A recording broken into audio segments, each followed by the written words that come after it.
चाभी से तो रस चुई नाभि से, खोट देबू चाभी से तो रस चुई नाभि से।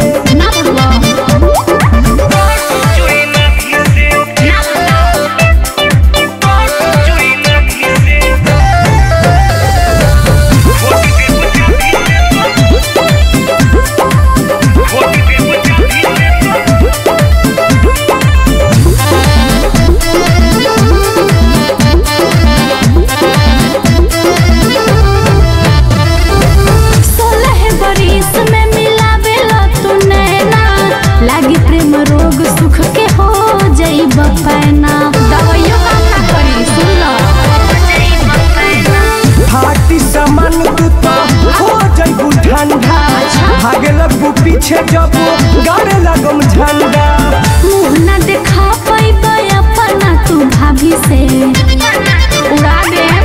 खोट देबू चाभी से तो रस चुई नाभि से, खोट देबू चाभी से तो रस चुई नाभि से। इतना आसान का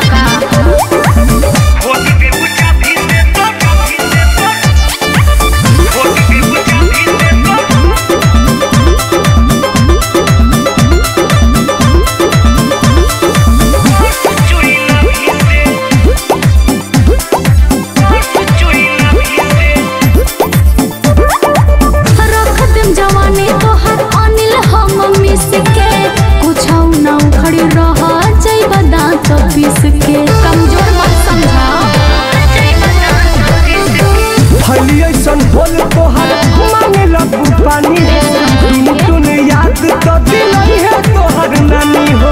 कुछ न भइल रविंदर शराबी से, कितना जने आइला गइला। खोट देबू चाभी से तो रस चुई नाभि से, खोट देबू चाभी से तो रस चुई नाभि से। हाय बंगाल के रहे वाली हम लइकी हाई फाई, दाब देम जे बाबू चिल्लाइबा माई माई। हम नहीं फंसन कहरा मरला जे गाभी से, बुझाई। खोट देबू चाभी से